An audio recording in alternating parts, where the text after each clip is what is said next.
Today we are doing a deep dive into Epiphaneia, a Japanese racehorse whose unbridled, terrifying fighting spirit was simultaneously his ultimate weapon and, honestly, his most infuriating flaw. It really is. It's a fascinating paradox because in horse racing, the standard blueprint for a champion is, well, it's relatively straightforward, Right. You want a horse that settles nicely out of the gate, calmly conserves their energy while running in the pack, and then instantly accelerates when the jockey asks for it. Yeah, like a predictable machine. Exactly. But Epiphaneia essentially took that blueprint, tore it up, and set it on fire. I mean, he treated races as this agonizing physical battle of wills against his own rider. Okay, let's unpack this, because our mission for you today is to really understand how a horse with a surprisingly modest record, only 2 G1 victories, is still remembered as one of those terrifyingly powerful talents of his generation. Right. Because if you just look at the stat sheet, 2 wins at the highest level is, it's great, but it doesn't exactly scream immortal legend. No, it doesn't. And to understand why the racing world reveres him, you really have to look past that win column.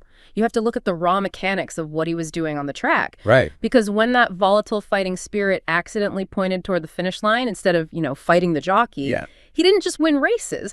He completely dismantled elite fields in ways that, frankly, shouldn't have been physically possible. Wow. And to really grasp the sheer magnitude of pressure on this horse, from the day he was born, we have to look at his origins. Oh, absolutely. Epiphaneia was not some scrappy underdog.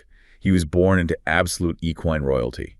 His sire was Simboli Chris S., who was just a physical powerhouse of a stallion. Huge horse. Yeah. And his dam was the legendary mare Cesario. This is the very definition of a royal bloodline in Japanese racing. It is. And the human connections were arguably just as elite and, well, entirely by design. Right. They sent him to Kikuka Sho, which is the exact same trainer who handled his mother. Of course they did. And for his regular jockey, they tapped Yuichi Fukunaga, who had also ridden Cesario. So it's the same mother, same trainer, same jockey. Wow, they were really trying to recreate the magic. Exactly. Yeah. The industry explicitly set this horse up to be the next grand chapter in this dynastic legacy. Which means the expectations resting on his shoulders are just astronomical. Oh, off the charts. And at first, he actually delivers. He goes completely undefeated as a 2-year-old, capped off by this massively impressive victory in the Radio Nikkei High Nisei Stakes. He looked incredible there. Right. He's got the size, he's got the power, he looks like a total superstar. Yeah. But then his 3-year-old spring campaign arrives, the road to the classics, right? Yeah. And the wheels just completely fall off. Yeah, it was a brutal sequence for anyone backing him. He enters the Yayoi Show and takes his first career defeat, finishing 4th. Ouch. Then he runs better in the Satsuki Show, but he loses to Logotype and finishes 2nd. Too respectable. But then comes the Japanese Derby, the absolute pinnacle of the spring season. The big one. Right. He's in position, he has his chance, and again he crosses the line 2nd, losing to Kizuna. The issue wasn't that his body couldn't handle the distance, it was his brain. His brain. Yeah. Epiphaneia suffered from an overabundance of eagerness. He simply would not relax. In racing terminology, he was a horse that constantly pulled or fought the bit. He wanted to go full speed immediately. Oh, boy. So he would lock his jaw, raise his head, and pull forcefully against the jockey's hands. That sounds exhausting. He has burned through all of his stored energy reserves just fighting the rider for control. So the tank is empty before the race is even over. Exactly. By the time they reach the final stretch where you actually need that explosive energy, his muscles are already flooded with lactic acid. Which explains the losses. Right. That's why he lost the Satsuki Show and the Derby. He beat himself before the final turn. That makes so much sense. It's not a lack of talent at all. It's just a total lack of energy management. Exactly. And actually, speaking of that Derby loss to Kizuna, I want you to note a truly fascinating historical quirk here. Oh. That 2nd place finish actually cemented a 3-generation curse in his family line. Wait, really? Yeah. His father, Simboli Chris S., finished 2nd in the Japanese Derby. Okay. Epiphaneia finished 2nd. And years later, his own son, Euphoria, would also finish 2nd. You have got to be kidding me. No. 3 generations of top-class horses, all agonizingly falling short in the exact same race. A 3-generation curse in the biggest race of the year. That is rough. Very rough. So after this deeply frustrating spring, he enters the autumn of his 3-year-old season And he is just desperate for redemption. Right. Everyone is watching. The industry is waiting to see if he's a bust. And he starts out strong. He wins the Kobe Shimbun High by 2.5 lengths, just crushing the opposition. It was a great run. But that victory sets him up for the final classic of the season, the Kikuka Sho. In the Kikuka Sho, Yuichi Fukunaga managed to get him to race prominently, staying close to the pace, but just manageable enough. Oh, right. Epiphaneia didn't perfectly relax, but he didn't violently fight either. He found this fragile rhythm. So just enough oxygen flowing to keep the engine from blowing up. Right. He saved just enough in the tank so that when Fukunaga finally asked him to go, he didn't just accelerate. He completely overwhelmed the field. Wow. He won the Kikuka Sho by a dominant 5 lengths. 5 lengths. In an endurance race against the best of his generation. I mean, that completely shatters the profile of a horse who supposedly couldn't manage his own energy. It really does. And it was a profoundly emotional victory for the connections, too. I bet. Yuichi Fukunaga finally captured his first Japanese male classic. Plus, Epiphaneia conquered a Japanese classic that his legendary father, Symboli Chris S., had never managed to win. That must have been huge for the fan. Huge. For the public, this 5-length demolition proved that the raw, terrifying power was absolutely real if it could just be harnessed.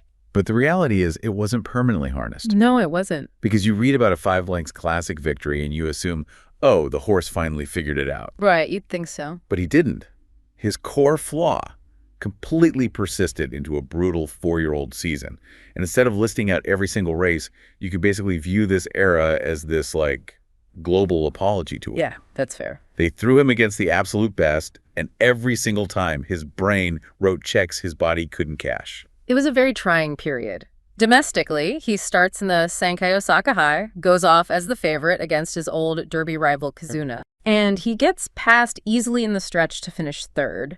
So the team tries a radical shift and sends him overseas to Hong Kong for the Queen Elizabeth II Cup. And he's facing an incredibly brutal international field there. You've got Hong Kong superstars like Designs on Rome and Military Attack, plus Wilkin Getterix, who had just come off a record-breaking run in Dubai. Exactly. It's a massive ask. And during the race, he travels comfortably to the 4th turn, looking like he's full of running.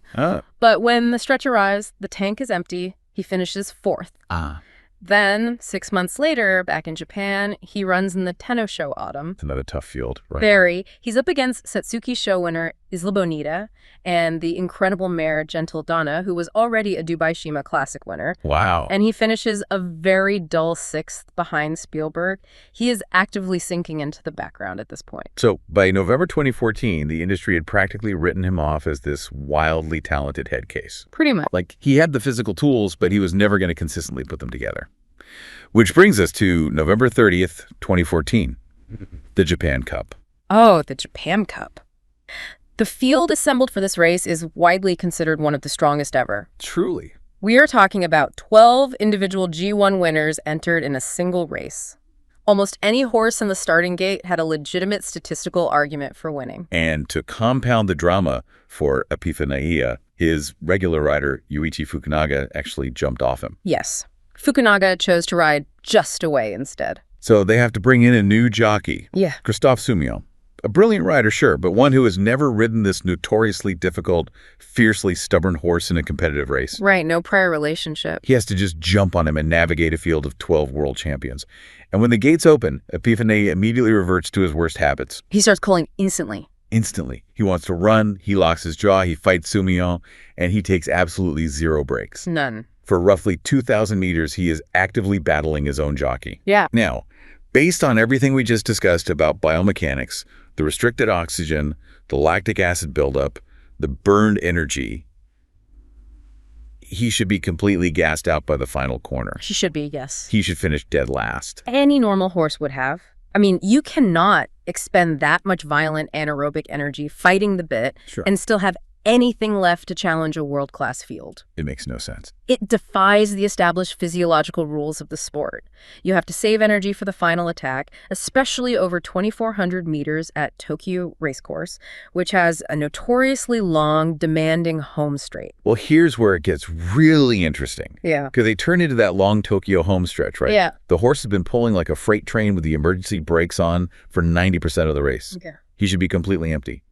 But Sumilion uses the whip once, Just once. and Epiphaneia just explodes. It's incredible. He accelerates instantly, powering down the straight to win by an unbelievable 4 lengths against 12 G1 winners. Yeah. Like physiologically, how does a horse burn up his engine for 1.5 miles and then somehow break the land speed record in the final stretch? What's fascinating here is it almost defied logical explanation. Really?